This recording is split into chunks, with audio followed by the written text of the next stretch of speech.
स्त्री असो किंवा पुरुष, अमावस्याला चुकूनही या चुका करू नयेत.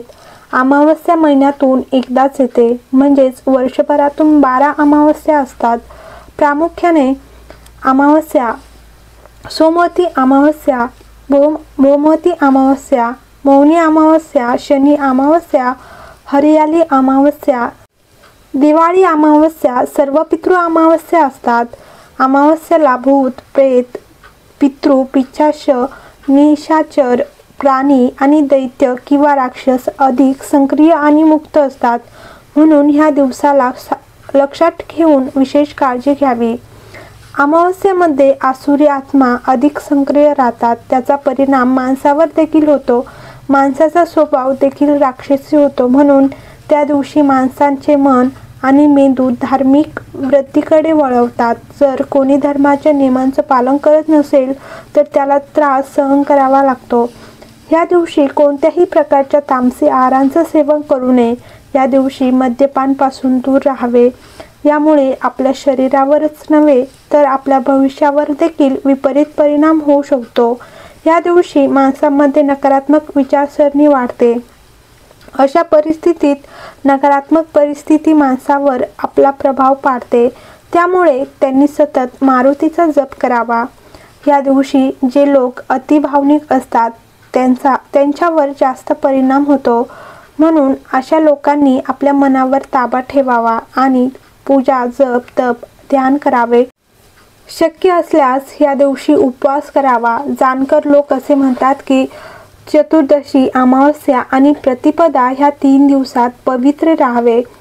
ज्यांच्या मुलांना आरोग्यसंबंधी समस्या असतील किंवा ज्या दंपतींनी आपले मूल जन्मानंतर काही काळातच गमावले असतील त्यांनी दर अमावस्याला 5, 11 किंवा 21 लिटर दूध दान करावे. दूध अविवाहित कन्या किंवा रोगींना वितरित केल्यास अधिक पुण्य मिळेल. याने संतान निरोगी राहते आणि त्याचे आयुष्य वाढते. व्यवसायात नुकसान होत असल्यास किंवा कारखान्यात सतत काही अपघात होत असल्यास पिंपळाच्या झाडाला जल अर्पण करावे. यानंतर पक्ष्यांना दाणा टाकायला हवा. वारंवार अपघात होत असल्यास किंवा शरीराला व्याधी होत असल्यास अमावस्याला मुंग्यांच्या वारुळावर 1 पाव गूळ चढवावे. मुंग्यांच्या वारुळावर विष्ठा, मूत्रत्याग किंवा पाणी टाकणे टाळावे. अमावस्येची रात्र पितृदेवांना समर्पित असते. म्हणून या दिवशी हनुमानाच्या फोटोसमोर दिवा लावून हनुमान चालीसा पाठ करावा. पाठ झाल्यावर दिवा घराच्या मुख्य दारावर ठेवावा. अमावस्याला दारावर आलेल्या भिकाऱ्याला रिकाम्या हाती पाठवू नये. त्याला यथाशक्ती भोजन आणि काही गोड वस्तू दान करावी. याने वैवाहिक जीवनात मधुरता येते. लग्न होत नसलेल्या मुलींसाठी तर हा चमत्कारिक उपाय आहे. अमावस्येच्या रात्री सुनसान ठिकाणी किंवा स्मशानात जाऊ नये. अमावस्येला नकारात्मक शक्तींचा प्रभाव जास्त सक्रिय असतो. यामुळे तुम्हाला नुकसान पोहोचवण्याची शक्यता असते. अमावस्याला रात्री लवकर झोपावे आणि सकाळी लवकर उठावे. अमावस्याला सकाळी उशिरापर्यंत झोपू नये. अमावस्येच्या दिवशी सकाळी लवकर उठावे आणि सूर्याला अर्घ्य द्यावे. अमावस्याला पती पत्नीने संबंध बनवण्यापासून दूर राहावे.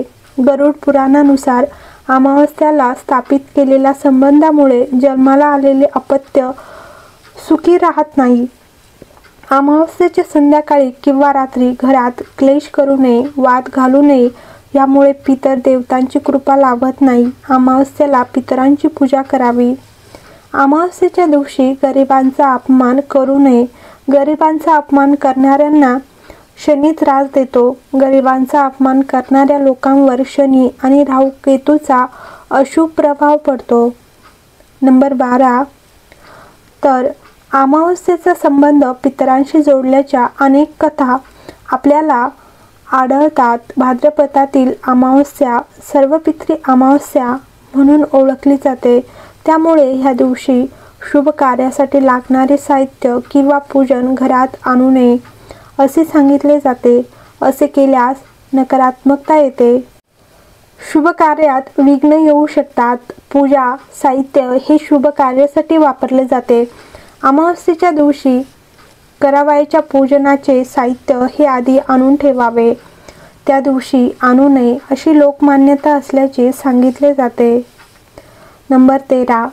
अमावस्येच्या दिनी लक्ष्मी देवीची पूजा करण्याची प्राचीन परंपरा आहे. त्यामुळे ह्या दिवशी मांस, मटण, मद्य अशा गोष्टींची खरेदी करून त्या घरात आणू नये असे सांगितले जाते. मंगल कार्यावेळी अशा गोष्टी घरात आणणे वर्ज्य मानण्यात आले आहेत. त्यामुळे अशा गोष्टी घरात आणणे किंवा त्याचे सेवन करणे नुकसानकारक मानले गेले आहे. आरोग्याच्या दृष्टीने ते चांगले नाही, तर आध्यात्मिक दृष्टिकोनातूनही ते अशुभ मानले जाते. यामुळे देवता नाराज होतात आणि आपण केलेल्या सत्कार्याचे पुण्य आपल्याला मिळत नाही असे सांगितले जाते. नंबर 14. अमावस्येच्या दिवशी अनेक ठिकाणी श्राद्धविधीही उरकण्यात येतो. तसेच ह्या अमावस्या हा चंद्राच्या संक्रमणाचा काळ मानला जातो. ह्या दिवशी नकारात्मक ऊर्जेचा संचार अधिक असतो. ह्या काही कारणांसाठी तेलाचे मालिश करू नये अशी लोकमान्यता असल्याचे सांगितले जाते. नंबर 15. अमावस्येच्या दिवशी कणिक, धान्य आणू नये असे मानले जाते. तसेच धन, धान्य यांचा संबंध लक्ष्मी देवी आहेत. यामुळे पितृदोष लागू शकतो. अमावस्येच्या दिवशी कणिक किंवा धान्य आणल्यास त्याचा लाभ आपल्याला मिळत नाही. ते धान्य पितरांना समर्पित होते. अमावस्येला पितरांचे श्राद्धविधी करतात. त्यामुळे ह्या दिवशी कणिक किंवा धान्य विकत आणू नये. त्याआधी व नंतर आणले तरी चालतात अशी लोकमान्यता असल्याचे सांगितले जाते. नंबर 16. नवीन कार्याची सुरुवात. धार्मिक श्रद्धेनुसार अमावस्येला कोणतेही नवीन कार्य सुरू करणे टाळावे. असे केल्याने तुमचे कार्य सफल होत नाही असे मानले जाते. यासोबतच तुम्हाला अशुभ परिणामही मिळतात. भांडणं करू नका. अमावस्येच्या दिवशी भांडणं किंवा मारामारी केल्याने घरात नेहमीच दारिद्र्य येते. ह्यामुळे घरातील वातावरणही बिघडते आणि तुम्ही नेहमी मानसिकदृष्ट्या अस्वस्थ राहतात. असे मानले जाते की अशा घरात देवी लक्ष्मी कधीही वास करत नाही. त्यामुळे आर्थिक समस्या कायम राहते. नंबर 18. प्रवास टाळा. अमावस्येच्या दिवशी तुम्ही लांबच्या प्रवासाला जाण्याचा विचार करत असाल तर ते सोडा. धार्मिक श्रद्धेनुसार असे केल्याने तुम्ही अडचणीत येऊ शकता किंवा नको असलेले अडथळेही येऊ शकतात. नंबर 19. नखे कापू नका. अमावस्येला नखे कापू नयेत असे मानले जाते.